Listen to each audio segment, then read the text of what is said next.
بخاری شریف کی حدیث، میرے نبی کا سگا چچا، اس کا نام ہے اسے دنیا ابو لہب کہتی ہے۔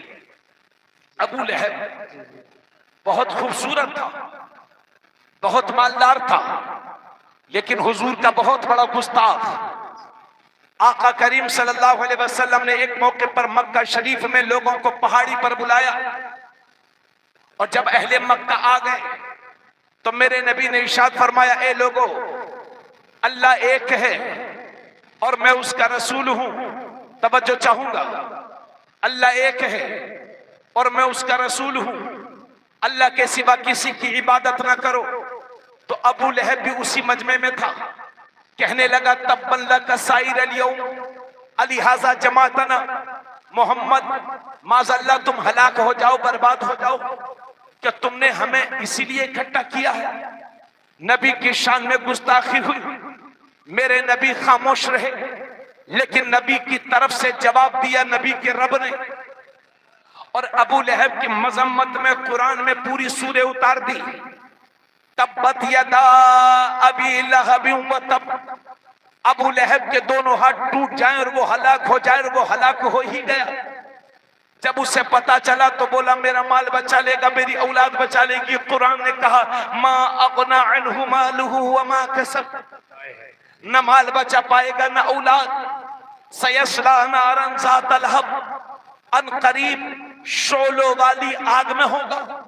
وامرأتہ، اور ابو لہب کی بیوی حضور کی سگی چچی بہت مالدار تھی، مگر اتنی بڑی میرے نبی کی دشمن کہ خود جنگل جاتی، کانٹوں کی گٹھری باندھ کر لاتی، حضور کے راستے میں ڈالتی، یہی اس کا محبوب مشغلہ تھا۔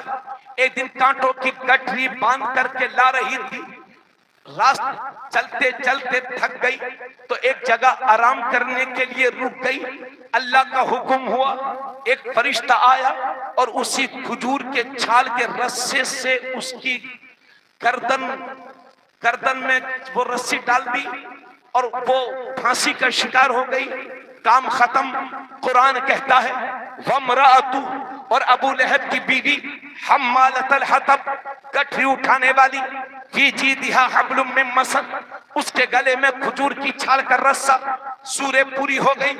یہی ابو لہب جب میرے نبی اپنی ماں کے پیٹ میں صرف 2 مہینے کے تھے تو 25 سال کی عمر پا کر حضرت عبداللہ دنیا سے تشریف لے گئے، اور جب میرے نبی کی دنیا میں آمد ہونے والی تھی تو میرے نبی کا یہی جو ابو لہب ہے نا، یہ سگا چچا بھی تھا، گستاخ رسول۔ اس کی ایک باندی تھی جن کا نام ہے سویبہ، اور یہ سویبہ وہ ہیں کہ آقا کریم صلی اللہ علیہ وسلم نے پیدا ہونے کے بعد سب سے پہلے اپنی ماں کا دودھ پیا، اور اس کے بعد حضرت سویبہ کا دودھ پیا، اور باقی مدت رضاعت حضرت حلیمہ سعدیہ کے گھر میں پوری کی ہے۔ حضرات، تو یہ سویبہ، توجہ چاہوں گا، بجلی کی طرف مت دیکھیے، ادھر دیکھیے تھوڑی دیر اور سن لیجیے۔ یہی سویبہ حضور کی رضاعی ماں بھی ہے۔ میں ابو لہب نے سویبہ سے کہا، سویبہ ابو لہب کی لونڈی تھی، کنیز تھی، باندی تھی۔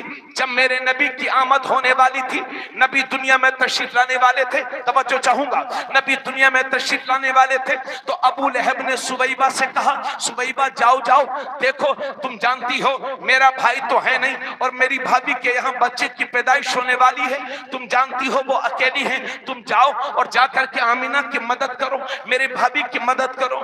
سویبہ گئی، حضرت آمینہ کی خدمت میں رہ رہی ہیں، اور 12 ربیع الاول شریف کی صبحوں میں جب میرے نبی دنیا میں تشریف لائے تو سویبہ نے دیکھا کہ نور والے آقا آئے ہیں، تو دوڑی دوڑی آئی اور ابو لہب سے کہا، آقا آپ کو مبارک ہو، آپ کو مبارک ہو، آپ کا بھتیجا آیا ہے، آپ کا بھتیجا آیا ہے۔ تو ابو لہب نے کلمے والی یہ دہنی ہاتھ کی کلمے والی انگلی اٹھائی اور خوشی میں سویبہ سے کہا، سویبہ جاؤ تم آزاد ہو، جاؤ تم آزاد ہو۔ میرے نبی کے قدموں کی برکتیں تو دیکھو، جب تک نبی تشریف نہیں لائے تھے، سویبہ باندھی تھی، لیکن نبی آ گئے ہیں، فوراً آزادی مل گئی۔ اب بخاری شریف اور اس کی شرح کا مفہوم ملاحظہ کیجئے۔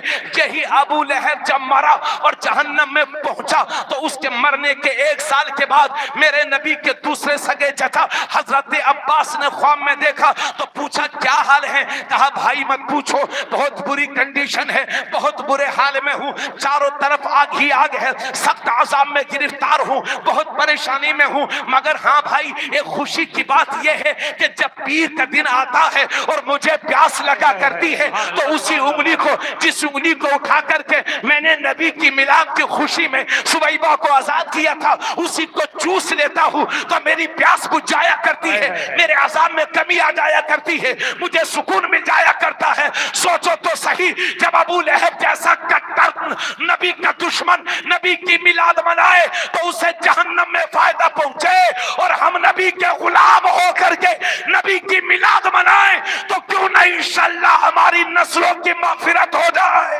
نعرہ تکبیر، نعرہ رسالت، جشن عید میلاد النبی، مسلک اعلیٰ حضرت علامہ مفتی تبریز عالم صاحب قبلہ، نعرہ تکبیر، نعرہ رسالت۔ بس اب آئیے ذرا اتنا کہنے کے بعد اس سے یہ تو پتہ چل گیا کہ ہم میلاد منائیں گے کہ نہیں۔ آج کل ایک ہوا چل رہی ہے کہ نبی کی میلاد رضا خانی مناتے ہیں، تو یہ قرآن خانی کی طرح رضا خانی تو ہے نہیں۔ اللہ کا شکر ہے ہمارے اعلیٰ حضرت ایسے ہیں کہ لوگوں کو اپنے مولوی کا نام یاد ہو نہ ہو، لیکن ہمارے اعلیٰ حضرت کا نام سبھی کو یاد ہے۔ بے شک بے شک۔ اعلیٰ حضرت سے 200 سال پہلے کے بزرگ ہیں، سن لیجئے گا انشاءاللہ عقیدت میں اضافہ ہوگا۔ 200 سال، تقریباً 200 سال پہلے کے بزرگ ہیں اعلیٰ حضرت سے۔ حضرت شاہ ولی اللہ محدث دہلوی تقریباً 50 سے زائد کتابوں کے رائٹر ہیں، مصنف ہیں۔ ان کی ایک کتاب ہے فیوض الحرمین، ادھر دیکھیں کون سی کتاب ہے؟ فیوض الحرمین۔